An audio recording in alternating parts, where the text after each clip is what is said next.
So the intention of this evening is we don't want to take up a lot of your time. We want to get to the point and kind of help you as much as possible with some really effective, simple tips and techniques that you can actually take away to support you and your child. Now, what we're going to do is we do record it. Now, we only record the part I'm speaking. And if you guys want to say anything or you want to put anything in the chat, you can do. What we'll do is when I kind of have gone through what I'd like to talk to you about today, we will then stop recording. And that's the time when we can do some more sort of detailed sort of Q&As. So that's not recorded because we don't want you to have any barriers or feel vulnerable. You know, we are creating a safe space here for everybody. So that's the part. So the recorded part is what will go out on the email for those that weren't able to attend. I think we had about 16 people saying that they were coming. So it's quite usual that we obviously don't get that many when it comes to it. And like I say, we will try and give a little bit more tailored advice for those of you that show up. So it's always worth showing up, particularly if you've got a burning question around anything. So just to start with, and again, like we're not going to be taking up the whole hour if possible, because I want you to, you know, I value your time and the pressures that you all have on. So we'll be here until needed. But my name's Claire Clements. I'm the founder and CEO of Positive Pants and Positive Pants Family CIC. We are all about positive mental health for children and families, and we do this in a number of different ways. So we are a social enterprise. So Positive Pants Family, which is what this particular session comes under. This is a fully funded session. And we managed to do that from our CIC, a social enterprise, not-for-profit organisation. And our mission is to support children and parents with good mental health practices. As I'm sure we can all agree that that is very much needed in the world. Okay, so what we do a number of different things here at the organisation. Obviously, we have things like this that are fully funded for families. We get funding sometimes to go into communities and run programmes and also into schools. But we also do corporate work as well. So we are going into employees and supporting parents in the workplace, which we found is quite a niche. So we're running webinars in big organisations and growing that, because that for us gives us an income. So we're not just a charity putting our hands out. We are actually seeking to create an income so that we can put that back into the communities. That's really, really important to us.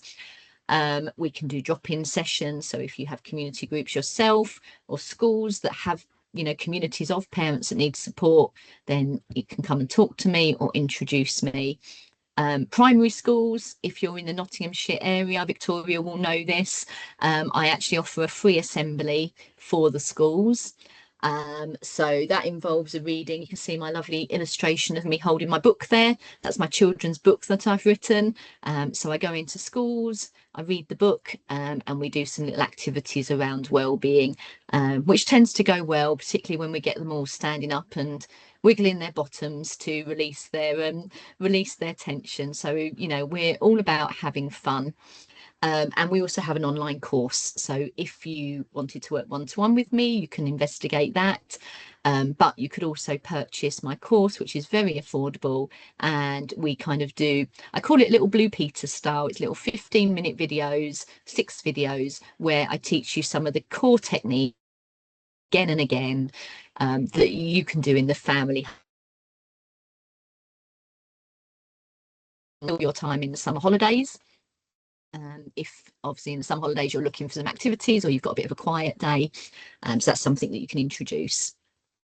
Okay, so today we are going to be talking about big feelings, big changes. In the past, when we've done these support groups, we've kind of had either guest speakers or we've been quite general, but we really felt we wanted to kind of target this particular topic at this time, because we know it's a little bit of a worry for parents but also for children. And it could be lots of different things that are going on for you.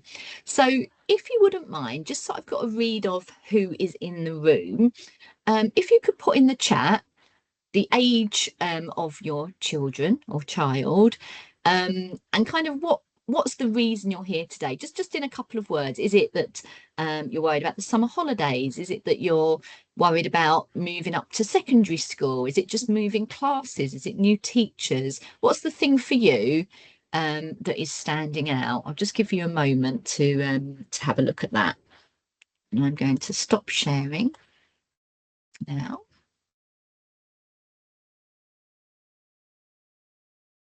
Get my technology working hard for me today. Okay, let's have a look in the chat then. Excuse me while I multitask. Okay. Right, so 5 and 7, okay.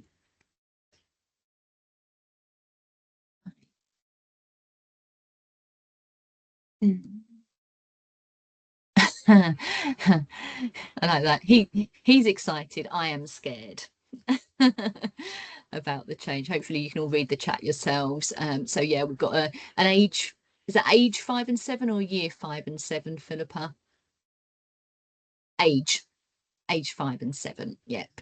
Awaiting assessments and struggling with change and letting go. 2 boys, 9 and 11. I'm a little worried about the eldest starting secondary at a large school in September. He's excited. I'm scared. And then we just got another comment coming in. If anyone else wants to comment, free to. So yeah, I work at the Family Hub. Would like to be able to support parents I work with children up to 19, 25 we send. Fabulous. Family Hubs are just such a great resource. Thank you for joining us. 2 boys with ADHD, 7 nearly 8, and 1 age 11, year 7 in September. Okay, so a real mix here of different things that are going on in different families. And I think, you know, the kind of the core thing that's coming through is that change, isn't it? It's kind of, what do we do over the summer when, you know, we've got big things that are kind of looming on us a little bit? I think, you know, for me, it's really important that we understand that as adults ourselves, we can kind of reflect a lot of things that are going on. So who, as an adult, as a parent here, worries about things that are going to be happening in the future? So I'm going to put my hand up. You know, I have not necessarily got all this nailed myself. You know, I'm just human. So I've had a situation just this weekend, actually, where I'd been overthinking it and worrying about something that might happen. And even though I knew the techniques myself, it was a big enough trigger that it was a bit of a battle to remind myself of it. And actually, when it actually happened, there was really nothing to have been worried about. The scenarios that I'd created in my own head didn't even happen. So it's a kind of a real reminder. I do the work that I do because I really feel that, you know, I'm going to group us as our generation, that we didn't learn this stuff. We weren't aware of it. Our parents, the generation sort of ahead of us, were not aware of all this stuff. And I feel sometimes we are more aware than we need to be because of pressures of social media, and the expectations and the comparisons that we put on ourselves. But actually, what we want to do is really empower our children to understand what is going on for them and how they can move through it. And, you know, when we're kind of setting that example of maybe worrying ourselves about things, you know, our children pick up on our energies all the time. You know, they might not know why, they might not understand what's actually going on, but they will pick up on it. So if we are a parent who is worrying, then that's, you know, something to be aware of. And, you know, for me, once we're aware, we can then change things around. We can make choices that could be around the language that we use. So often what I do when I talk to children, this is something that, you know, a little tip that you guys could use straight away. Often we will say that we are nervous or worried or anxious about things. What I'd like to do is challenge the language that we're using. And it's a really great thing to do with your child, because I go into family homes, I work with children from 6 and up, and I'll always start the conversation with, why do you think I'm here with you today? And, you know, I have so many 6 and 7 year olds and up that will say, because I'm anxious. So if that's a word that you use in your house or that your child uses, and even terms like worried and things, there's nothing wrong with them. But when we are saying words that have such a lot of power and such a lot of negativity behind them, our brain starts to find clues to reinforce that. So if I say I'm feeling really anxious today, my body is going to straight away start closing down, or depending how you react to your anxiety, might start ramping up, sending all those kind of like signals to the brain that there's something to be scared of, there's something to be worried about. If we can change that language, and this is a really great thing to do with your children as well. If you notice that they're saying they're stressed, they're worried, any of the negative feelings, we want them to understand what they are, but we want to use them in the correct context. So saying anxious, what is the scale of that? So if anxious was they're all the way up here and they really are, you know, they're not able to function, there's panic attacks, that, you know, there's shallow breathing, they can't regulate their emotions, then, you know, you might be looking at kind of an anxious child. But generally all of the time, that's not what they're going to be feeling. So looking at a scale of what words work for them. Now, I'm not going to give you a prescriptive scale because it's different for everybody. You know, it's very easy to kind of go, you know, you start at anxious, you've got kind of worried, you've got concerned. Work with your child to find out actually what the right word is for them. There's one little boy, and I always use this example because it just sticks in my mind. When we did our scale, he actually turned it into a wibbly wobbly feeling. And I love that. And so what we do then is, as a family, as a group, we then say, okay, well, I want to help you with that, but you can help me as well. And if we get our children involved with those conversations, it can really help them and it reinforces it. So if you say, I'm not picking on you, Victoria, but I kind of am, because you said about that you're feeling worried. So if you were to say that in front of your child, you could give them permission to actually pull you up on it, because then they feel empowered. They feel like actually it's a group thing, that we're all trying to manage our emotions, that none of us are perfect at it. Because I think sometimes our children kind of, you know, do put us up on this pedestal.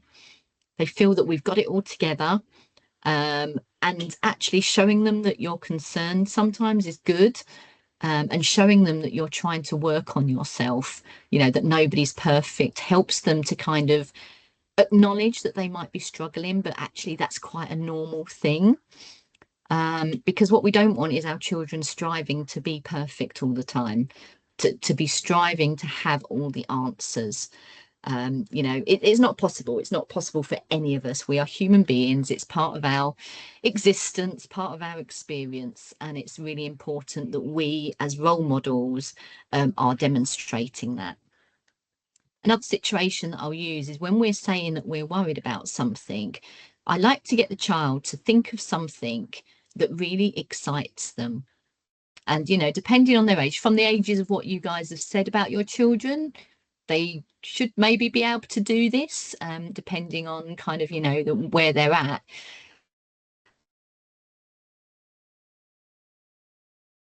Excited. Now, one of the ones, if they can't think of something, will, I mean, generally would be Christmas. So, you know, get them to sort of maybe just close their eyes and talk to them about, you know, talk me through, ask them to talk you through what they feel like on Christmas Eve. Like, what do they feel in their belly? What's going on in their brain? What are they looking forward to? Really get them to imagine that scene. And what you then want to do is reflect with them that actually those feelings of excitement are exactly the same as feelings of nervousness. When our tummy's doing the somersaults because there's an anticipation, So we want to try and reframe some of the negativity into a positive. So that nervousness becomes an excitement, and it might be unknown, but that's okay. It's still an exciting thing. New things are exciting, even if they feel a little bit uncomfortable sometimes. I think for the summer holidays, the thing that happens for a lot of people is the children being out of routine. That's a big one. And as much as they might not like going to school and having the routine, it does give them a kind of safe framework. So suddenly when we're doing all these, again, exciting things in the summer holidays, that can be actually quite challenging. Whether you're a child who's worried or not, it can be very unsettling. So what I would encourage you to do where possible is to try and keep some consistency in your day. It could just be that, regardless of the kind of time, we're still going to do our morning routine of having breakfast or getting up and getting dressed. And maybe you could kind of go, maybe we could have a longer weekend. So if maybe on a Friday, Saturday, Sunday, you don't have to get up and, we just kind of stay in our pajamas, but you're kind of not making a change that then becomes more difficult to get back into that routine in the future. Now, that's not always possible, obviously. If you're going on holiday, that's absolutely fine, but you want that to still kind of be the exception rather than the rule. So give them something constant. If it's not the morning and that doesn't work for you, again, you need to find something that works for your family, because what I don't want to be doing is adding any pressure to you as parents. The fact that you're showing up here today and you obviously care about your children is massive. It just shows how much you care, how much you want to do the right thing for your child. And what I'm going to say to you, because as much as it's about giving tips for children, I want to support you guys too. I'm kind of out there cheerleading you all and, really encouraging all the great things that you're doing. I think, we are too hard on ourselves. We're comparing ourselves to people. So it's got to work with you. It's got to work with how your family works. And if you know a certain situation is going to be completely impossible for you to implement, then that's not the right method for you. And that's the way I work, is to find the techniques, the tips, the things that you can implement into your households quite easily. Okay, so the other thing I want to say as well is when we are worrying about our children, our job is not to fix them. Now, I think in the school holidays, again, there's a lot of pressure, partly because we are with them a lot of the time. I won't say all, because there's still working parents and children have to go to holiday clubs or to grandma's or whatever that might be. But you are probably going to be around them more than you would be around them in a standard sort of term time week. We are not here as parents to fix our children. We absolutely want to, because we care so blooming much. It's very hard not to. What we need to be as parents is the safe space for your child to land. So knowing that they can come to you with a problem. And even if you're in the middle of something and you're busy, again, if my child came in to me and I was on the middle of a call like this, I obviously couldn't drop everything. I mean, I would still probably want to, and I'd be feeling the mum guilt, and I'd be feeling, oh my gosh, I've got a duty here and I've got to be there. But it's not about being responsive straight away and giving answers. I think that's something that helps our child to build resilience. We can just say to them, mummy's in the middle of this at the moment, or I've just got to deal with this, and then you will get my full attention. Because there is a big difference between giving your child time when you're distracted to giving your child time when you are so completely present with them, and they will feel that. Now, it's very easy when it's something silly, like they can't find a piece of their puzzle, or they're fighting with their sibling over something. In some situations you have to jump in, but sometimes giving them the time to actually regulate themselves. And we're not talking about the really big things here. We're talking about the little things that we often jump in with. I would just like you to maybe just pause in those moments and take the time to question, do I really need to take action right now? Or can they do it for themselves? Because ultimately, we want to be bringing up empowered children that can self-regulate, that are able to get bored, because if we're bored, that leads to creativity, that leads to ideas, that leads to brilliance in whatever way, shape or form. It teaches them that, you know, we can't always be connected with people, we can't always have someone there to fix things for us. So just this summer holidays, I'm just going to invite you to just think about whether you need to always take the action. Because sometimes we create a rod for our own back as well, don't we? Suddenly they're asking us for everything, which is fine when we've got the time, but when we haven't, you're then saying no, and they don't understand why all of a sudden you can't, when yesterday you could fetch them whatever they needed. So, you know, give them little tips, give them little things, little micro activities that they can go off and do themselves, and really kind of help them. And then maybe afterwards you can kind of talk it through. You know, we want them to actually sit with their feelings instead of going, well, I think you should do this to solve this problem. Talk to them about what they felt or what they think they could have done. And none of their answers are going to be wrong. Okay, this is really important. You know, this isn't about criticizing and kind of going, well, I would have done it this way, and I think you should have done this. It's actually about reinforcing them and making them feel confident in making choices for themselves so that they kind of feel like, actually, you know, I mean, to be honest, whatever they're going to do, unless it's really endangering to lives. I mean, if they've got a sibling, it might be more so endangering because we know what siblings dynamics are. But, you know, generally nothing they're going to be doing is going to be dangerous. So we need to kind of go, yeah, that would have been a great choice.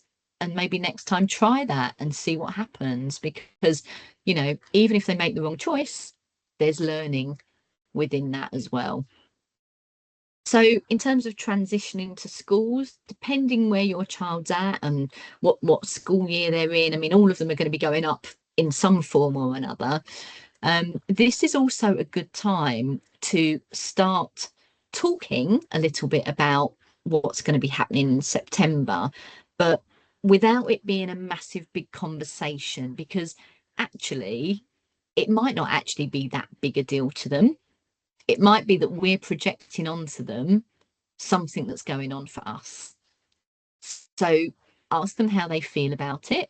You know, they might be sort of like, I'm okay. They might not need reassurance in that minute. And again, we do tend to put our conversations on the children when we are ready to do that, rather than when they actually need it or when they're ready.